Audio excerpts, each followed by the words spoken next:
21, 누가복음 12장 13절에서 21절까지 말씀 봉독하겠습니다.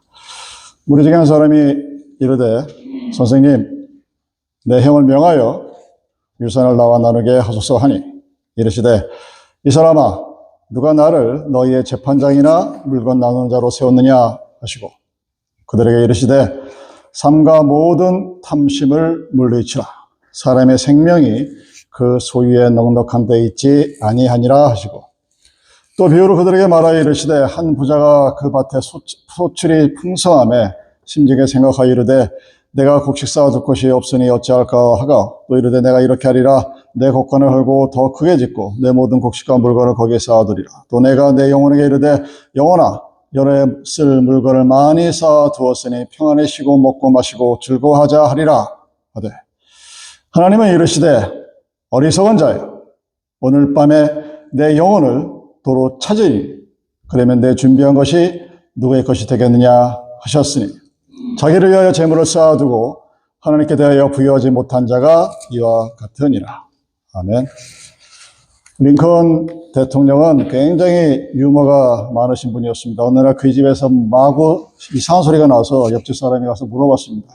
웬일이에요? 왜 이렇게 소리가 시끄럽습니까? 그랬더니, 뭐 별일 아니에요.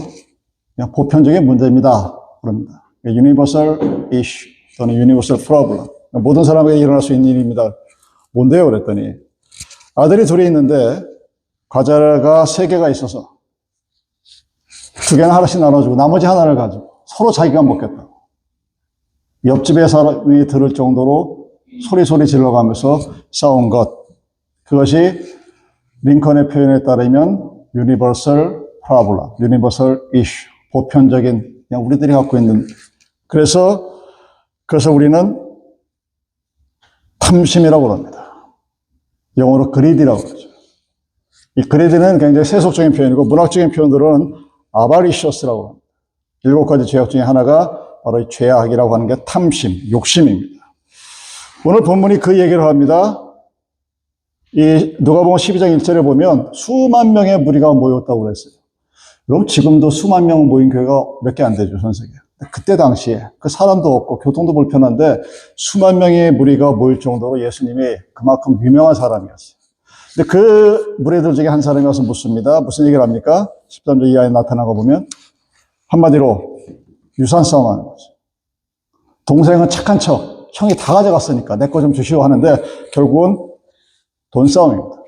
내 거 내놓으라. 예수님이 그 말을 듣고 얘기하는 것이 동생의 마음 속에도, 이게 형만의 문제가 아니거든요. 형만 나쁜 놈이고 동생은 착한 사람이가 아니라 형이나 동생이나 오빠나 누나나 애비나 자식이나 똑같이 그 마음속에 탐심이 있다는 것을 말하고 있습니다. 자기는 억울해요, 지금.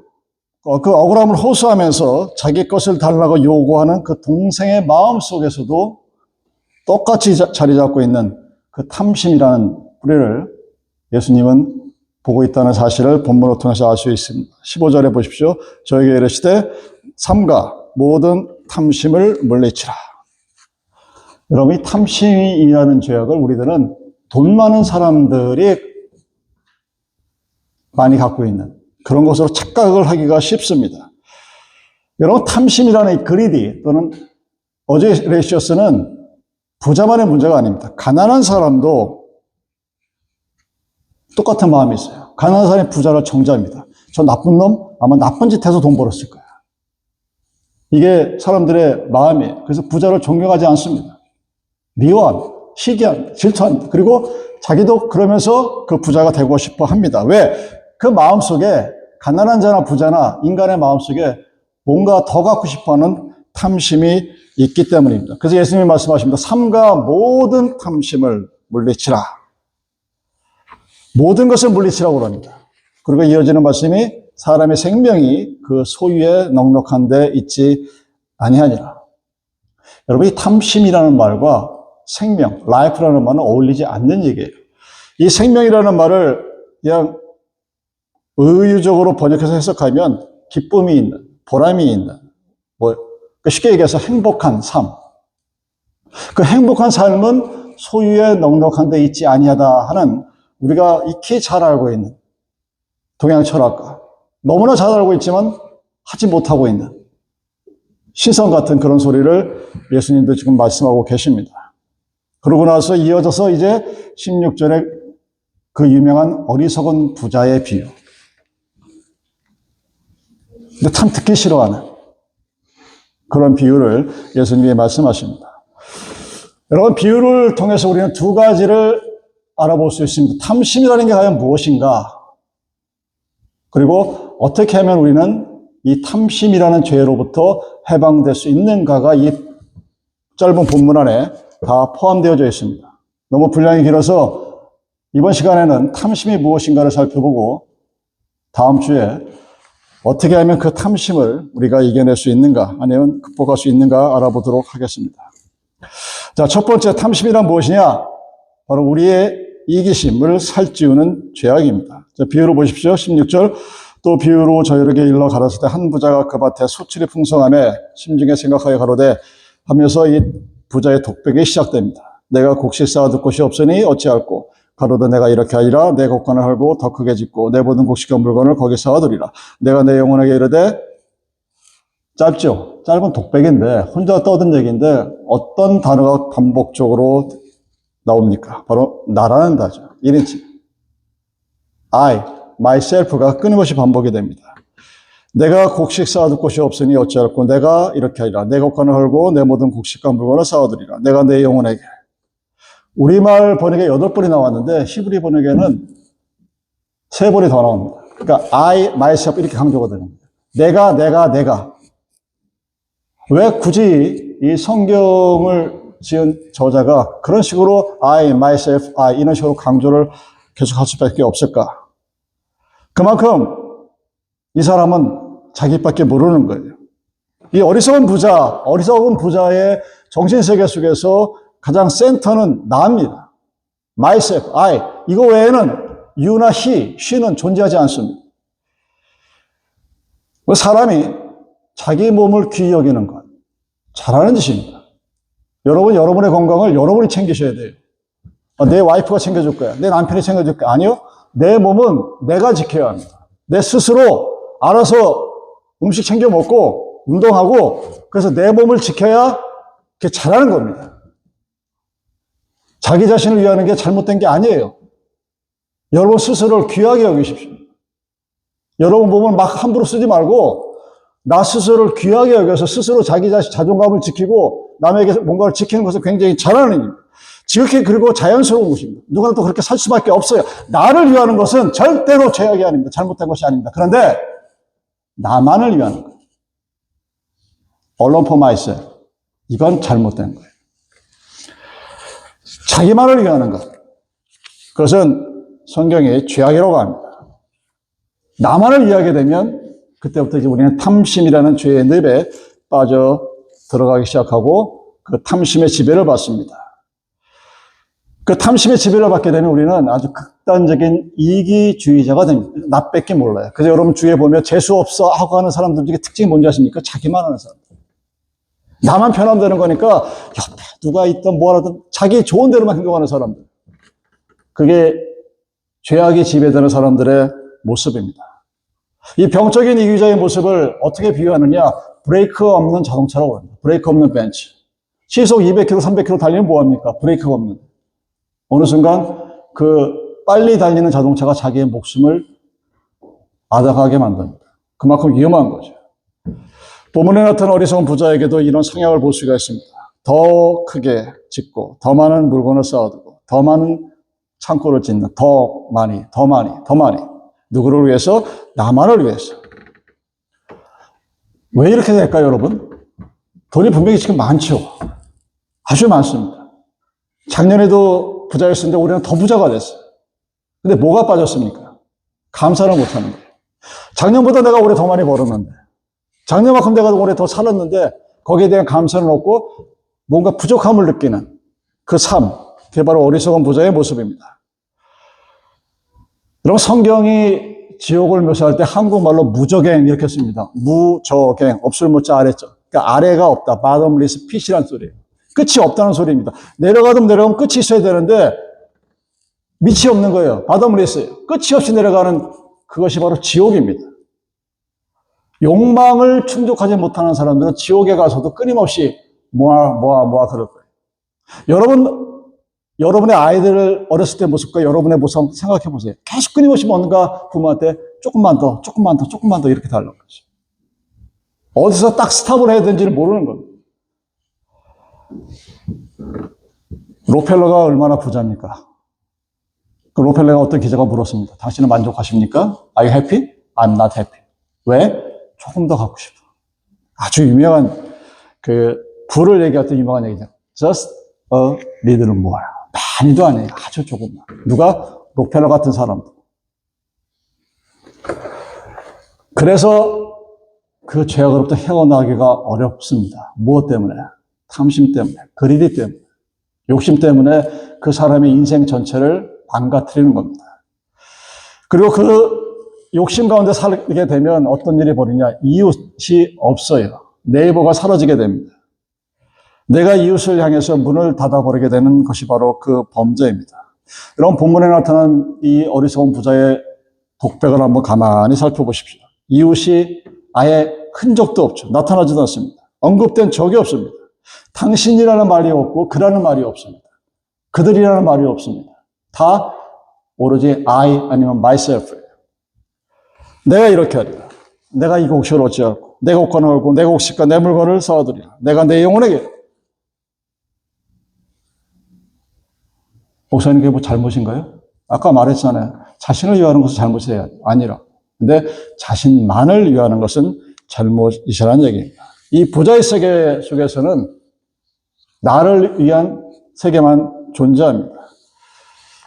유대교 출신의 철학자 마틴 부버라는 사람이 나와 너라는 책을 썼습니다. 거기서 이렇게 얘기합니다. 당신이 존재함으로써 비로소 나는 존재한다. 내 옆에 누가 파트너가 있기 때문에 그 파트너 때문에 내가 있다는 거예요. 사람이 여러분 이사에서 이사가 되고 남자의 원하에서 점 하나 붙여서 여자를 만들고 남자 여자가 만나서 하나의 온전한 가정을 이룬다가 성경적인 원리입니다. 근데 나만을 아는 사람은 그것이 남자든 여자든 자기만 아는 거예요. 와이프도 필요 없고 남편도 필요 없습니다. 그냥 기능적으로 필요하고 존재 자체는 나를 위해서 존재하는 거예요. 여러분 어떤 사람이 너는 나만을 위해서 봉사해라 그러면 그 좋아할 사람이 누가 있습니까? 자기는 해줄 생각 안 하고 자기한테 해달라고 해요. 자기가 하나님한테 뭐 해줄 생각을 안 하고 하나님이 나한테 뭘 해줘야 된다고 얘기합니다. 왜? 나는 하나님의 선택된 아들이니까. 이상한 교리가 대한민국 교회를 지배한. 인간은 관계 속에 존재하는 거예요. 그래서 인간은 사회적인 동물이라는 그 2000년 전에 철학적인 명제가 그래서 나오는 겁니다. 인간은 혼자 살 수 없는 동물입니다. 사람 인자는 막대기 두 개가 서로 겹쳐 있는 게 사람을 얘기하는 거예요. 사람이라는 것은 나 홀로 절대 존재할 수 없는 존재입니다. 근데 그럼에도 불구하고 이 어리석은 부자는 자기밖에 몰라요. 여러분, 이 어리석은 부자가 돈을 모을 때 자기 혼자 모았을까요, 여러분? 예전으로 치면은 농사를 지려면 씨를 뿌려야죠. 갖고 와야죠. 기계가 필요하죠. 사람이 필요하죠. 수없이 많은 한국에서 벼농사를 지려면 99가지의 스텝을 거쳐야 됩니다.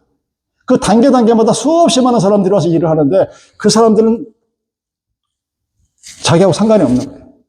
그러니까 자기 혼자 그 99사람의 일을 다 해서 혼자 돈을 벌었다고 생각하는 사람, 그것이 바로 어리석은 부자의 모습입니다.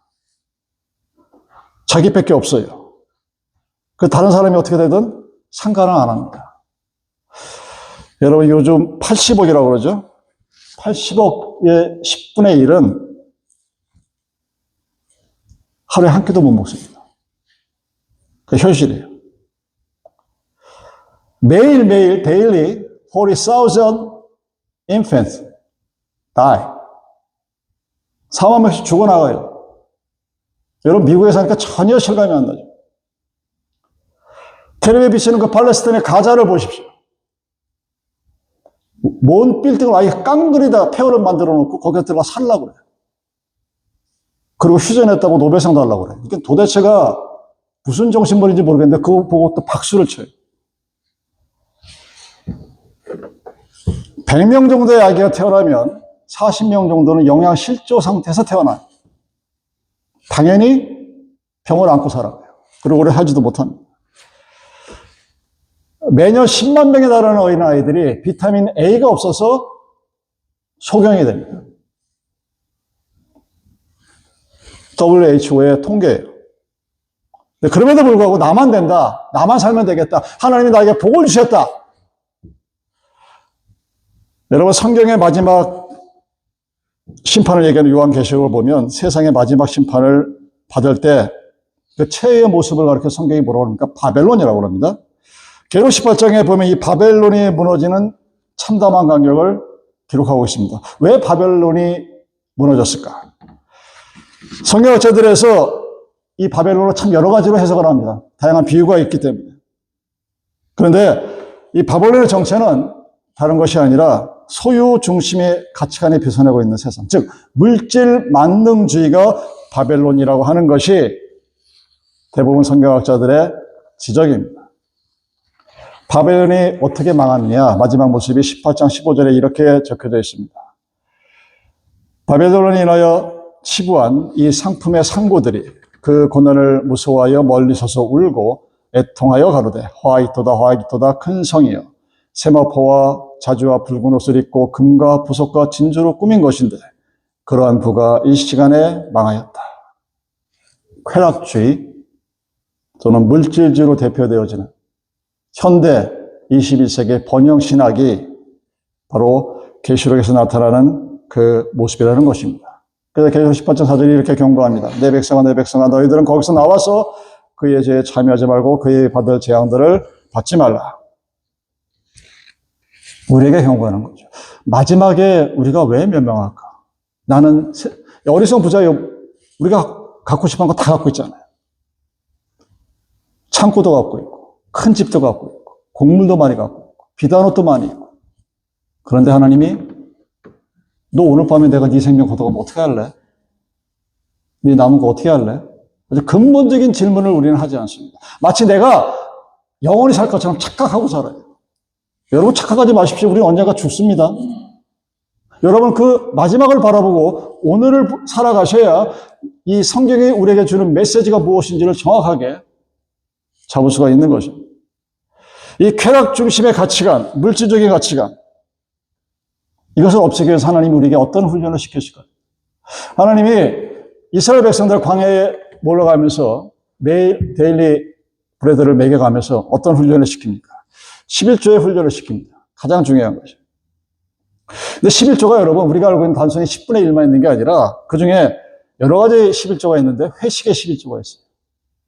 펠로십, 타이드. 이게 뭐지? 자기의 10분의 1을 갖고 와서 함께 나눠 먹는 거예요. 얼마나 풍성하겠습니까? 내가 갖고 있는 10개 중에 하나는 내가 볼 때 굉장히 적은데 모든 사람들이 자기의 10분의 1을 갖고 와서 한 자리에 놓고 함께 나눠 먹습니다. 얼마나 풍성합니까? 11조의 여러분 근본 정신은 하나님 것을 바쳐라도 있지만 나누라는 거예요. 하나님의 것을 나만이 아니라 나만을 위해서 쓰는 것이 아니라 나를 위해서 쓰고 또한 동시에 my neighbor, 내 백성들을 위해서 함께 쓰라는 얘기입니다. 3년마다 구제의 11조를 의무적으로 드리게 되어 있어요. 여러분 교회에서 가끔가다 이번에 성경주일입니다. 오늘은 선교주일입니다. 이번 주 하시는 헌금은 다 선교 헌금으로 보낼 겁니다. 하는 교회들 아마 여러분 가끔 보셨을 거예요. 그 교회들은 선교 헌금을 안 하니까 그렇게 하는 거고 우리는 아예 띄워놓고 하니까 그렇게 하는 건데 이 띄는 이유가 바로 이 구제의 11조는 duty입니다. That's not your right, but your duty. 우리가 해야만 하는 의무예요. 이스라엘 백성들에게 너희들은 3년마다 한 번씩 구제의 11조를 바쳐서 너희 백성 중에 가난한 백성이 없게라고 그랬습니다. 이스라엘 백성들 중에 하나님을 믿는 백성들이 가장 치욕스럽게 생각하는 게 무엇이냐? 자기의 이웃에 굶어 죽는 백성이 있는 것을 가장 치욕스럽게 생각합니다. 왜? 하나님의 명령을 실천하지 않은 거예요. 내 10분의 1만 나눠줘도 3년마다 한 번씩 구제 11조를 나눠줘도 그들은 굶어 죽지 않습니다. 하나님이 우리들에게 그렇게 가르쳤습니다. 의무로서의 11조를 가르친 겁니다. 그런데 이 어리석은 부자는 나만 살겠습니다 하는 겁니다. 그래서 탐심은 이웃과의 관계를 차단시키는, 이웃을 보지 못하게 하는 죄악이라고 성경은 말하고 있는 것입니다. 세 번째로 탐심의 가장 큰 죄악이 무엇이냐? 우리 삶의 주인이자 생명의 근원이신 하나님을 잃어버리게 합니다. 못 보게 합니다. 잊어버리게 합니다. 여러분, 성경은 본문을 포함해서 물질이 중요하지 않다고 말한 적이 없습니다. 여러분, 가난하게 사는 게 무슨 성경적인 것이라고 착각하지 마십시오. 가난하게 사는 게 미덕이고, 가난하게 사는 게, 집 없이 사는 게 무슨 나는 하나님 나라에 집이 있어서 집을 안 갖고 살겠다. 그렇게 살면 좋아요. 그냥 살면 돼. 근데 그걸 강요를 해, 다른 사람들은. 그럴 필요 없어요. 가난은 미덕이 아닙니다, 여러분. 가난해 보세요, 여러분. 얼마나 가난해 봤는지 모르겠는데, 가난하면 여러분, 자기의 햄버거도 하나 못 사줘요. 가난하면 여러분 아이들이 몸 필요할 때 아무것도 못 해줘요. 가난은 절대로 찬양받을 그런 모습은 아닙니다. 그렇다고 해서 부자로만 살아야 되느냐? 그것도 아니에요. 근데 현대 기독교가 가장 잘못한 것 중에 하나가 뭐냐? 산업화 시대가 딱 되니 갑자기 부가 집중이 돼버려요. 여러분, 성경 역사를 가만히 살피고 성경을 보십시오. 부자는 천국에 못 들어간다고 되어 있습니다. 낙타가 바늘길을 통과할 것처럼 그렇게 어려운 게 부자가 천국 가는 겁니다. 근데 갑자기 돈을 많이 벌었어. 교회에다 막 헌금을 하고 싶은데 이게 더러운 돈일 것 같아서 겁이 나는 거야. 기독교가 이 문제를 어떻게 해결했습니까? 여러분이 잘 아는 프로스페터리 띠알라지, 번영신학이 이 문제를 단 한 칼에 한 번에 해결해 버립니다. 물질은 하나님의 축복이요, 너희가 돈 많이 버는 것은 하나님의 은혜로다. 그걸로 게임이 끝나버린 거예요.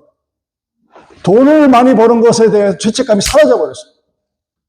그리고 오직 그 번영신학이 의미하는 로버트 슐러 목사가 망한 지가 10년이 지났어도 그 사람이 했던 이야기들은 우리 내래 깊게 박혀 있습니다.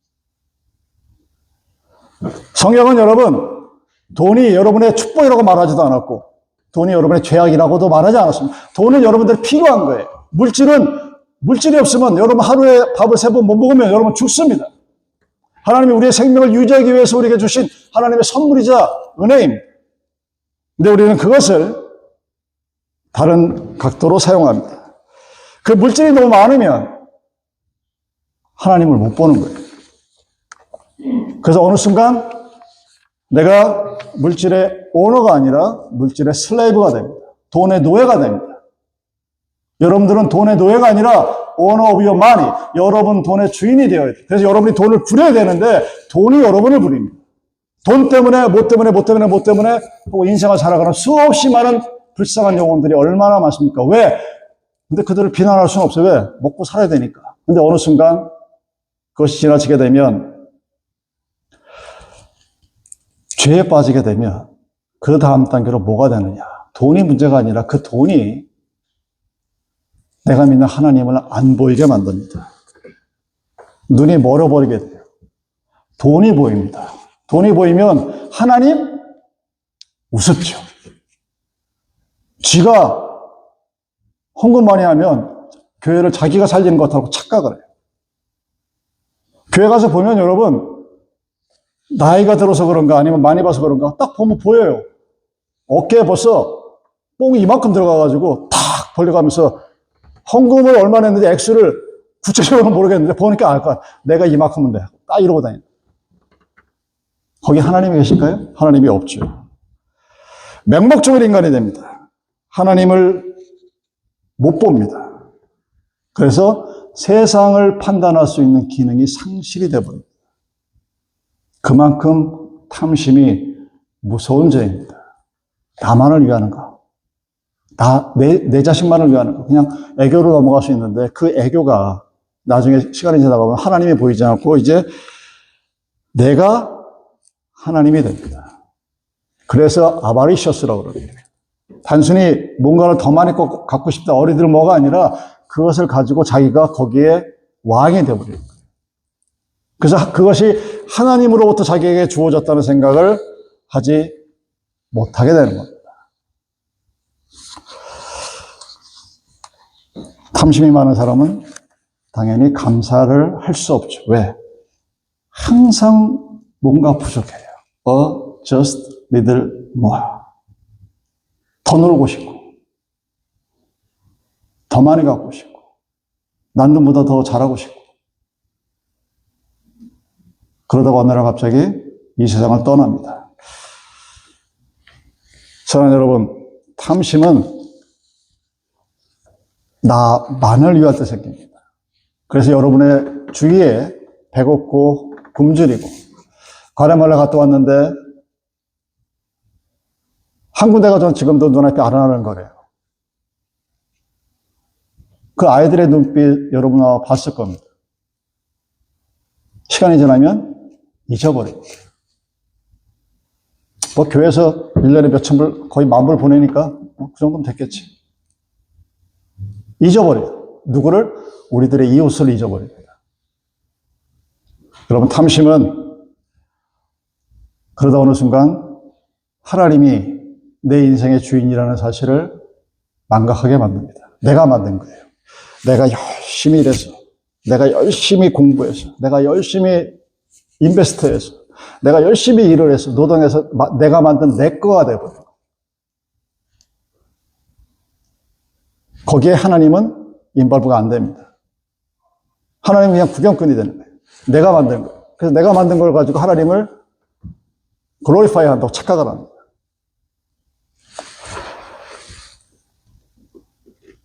참 힘들어요.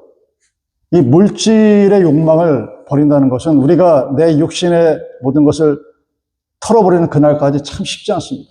저 결코 간단하다고 얘기하지 않습니다. 나이를 많이 먹거나 안 먹거나, 여러분 나이 먹으면, 나이 많이 들면 70, 80대, 90대면은 욕심이 없을 것 같죠?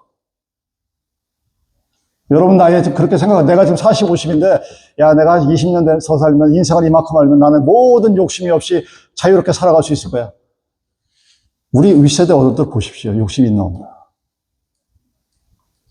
안 변해요. 근본적으로 내가 변하지 않으면 우리는 그걸 변할 수가 없게 됩니다.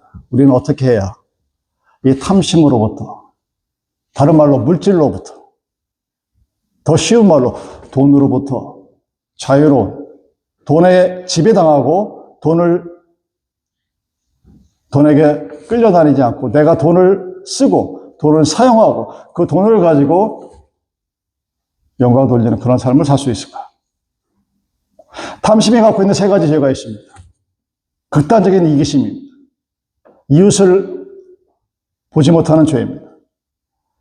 그리고 하나님을 잃어버리게 하는 이 세 가지 죄악을 생각하시고 본문을 묵상하시면서 우리가 어떻게 하면 이 탐심의 죄악으로부터 자유로울 수 있을까? 돈으로부터 자유로운 삶을 살아가면서 하나님 앞에 영광을 돌릴 수 있을까? 고민하는 그런 시간들이 되기를 바랍니다. 기도하시겠습니다.